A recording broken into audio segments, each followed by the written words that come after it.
Hello friends, आज अपने देख रहे हैं बेसिक इलेक्ट्रिकल इंजीनियरिंग या कहते हैं बेसिक जो फिजिक्स के यूज़ होते हैं एलिमेंट उनको।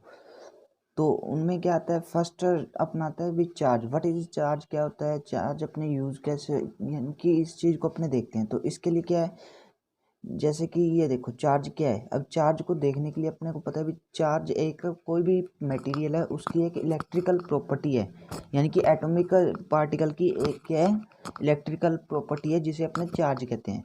और इसको नापते हैं हम अपने कूलम्ब्स में। अब दूसरे नंबर पे अब इसमें तीन बातें ध्यान रखने वाली होती हैं भी, क्या क्या है वो मैं आपको बता रहा हूँ। पहले तो वन कूलाम, यानी कि जो इसकी एसआई यूनिट है कूलाम्स, ये बहुत ही बड़ी होती है जिसके कारण अपने किसी भी चार्ज को नहीं दे सकते। तो अब इसको नहीं देने के कारण अपने एक नई यूनिट्स मानते हैं जो कि होती है वन पिकोमीटर या वन नैनोमीटर या वन माइक्रो कूलाम्स। यानी कि अब ये माइक्रो कूलाम और नैनो कूलाम्स, पिको कूलाम्स, ये तो आपको पता ही होगा भी। नैनो पिको की पावर यानी कि 10⁻⁻⁻ पावर्स होती है जिससे कि अपने पास वैल्यू कम हो जाती है। दूसरे नंबर पे क्या होता है, इलेक्ट्रिकल एक इलेक्ट्रॉन पर कितना चार्ज होता है, ये -1.602 इंटू 10⁻⁻19 कूलाम्स। तो उसके बाद तीसरा पॉइंट आता है भी किसी भी कोई भी चार्ज है उसको ना तो अपने क्रिएट कर सकते हैं ना डिस्ट्रॉय कर सकते हैं, सिर्फ एक बॉडी से। यानी कि अपने पास एक ये बॉडी है, दूसरी मैं मान लेता हूँ मेरे पास ये बॉडी है। तो इससे मैं क्या करता हूँ, ये बॉडी है तो मैं क्या कर सकता हूँ, इससे इधर को ट्रांसफ़र कर सकता हूँ या इससे इसको ट्रांसफ़र कर सकता हूँ। इस ना, यानी कि मैं इस बॉडी में खुद में क्रिएट नहीं कर सकता ना डिस्ट्रॉय कर सकता हूँ। ठीक है। उसके बाद आ जाता है करंट। करंट क्या होता है, फ्लो ऑफ चार्जेज, यानी rate of flow of charge, यानी कि रेट देखते हैं अपने किसकी चार्ज के फ्लो होने की, उसे अपने कहते हैं करंट। जैसे कि इसको एम्पियर में देखते हैं। अब मैंने आपको आई का फॉर्मूला बता ही दिया है, Q/T, यानी कि चार्ज अपॉन में टाइम। तो उसके बाद यदि अपने को कोई इक्वेशन दे रखी हो क्यू में, तो अपने क्या टी के फॉर्म में जैसे मान लेते हैं 4t² - 5t, ये इक्वेशन दे रखी है। तो अब मुझे यहाँ पे निकालनी है आई की वैल्यू। तो मैं क्या करूँगा, क्यू को डिफ्रेंशिएट कर दूँगा। यानी कि ये देखो जैसे आई = dQ/dt की है। उसके बाद क्या दिया है, जो माइक्रो यानी कि जो एम्पियर है इसकी यूनिट क्या होती है, यदि अपने निकालें तो 1 कूलाम पर सेकंड।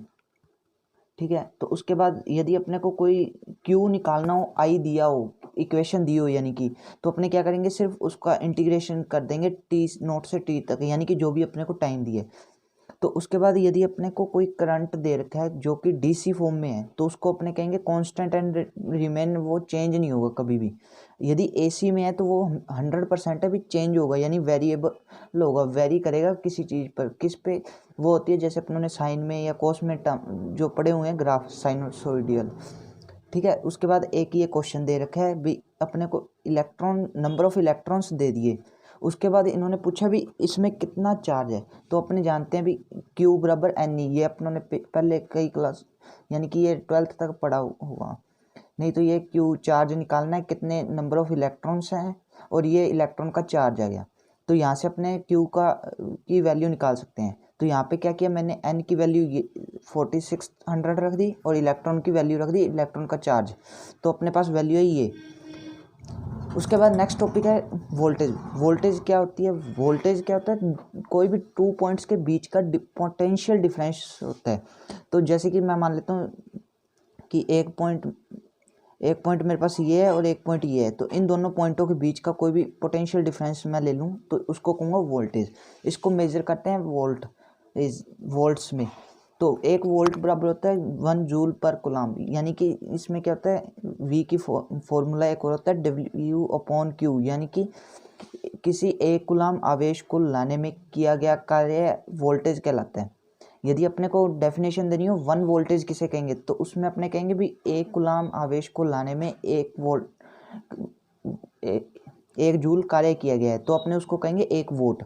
ठीक है। उसके बाद वही बात जो अभी मैंने ऊपर करंट के लिए बताई थी भी, कांस्टेंट करंट है यानी कांस्टेंट वोल्टेजेस है, तो अपने उसको कहेंगे डीसी, और जो कि वी से प्रेजेंट कर सकते हैं। और जो साइनसोइडियल है यानी कि वेरी करे, वो होगी एसी में। तो उसके बाद अपना ये देखो, जो ये बात लिखी है भी, करंट होता है, ये अपने बेसिक एलिमेंट्स होते हैं जिनको अपने यूज़ करते हैं सर्किट में। उसके बाद नेक्स्ट पॉइंट आता है पावर एंड एनर्जी। अब पावर क्या है, एनर्जी क्या है। अब पावर क्या होती है, किसी भी कार्य करने की दर को अपने कहते हैं पावर, यानी वर्क, रेट ऑफ वर्क।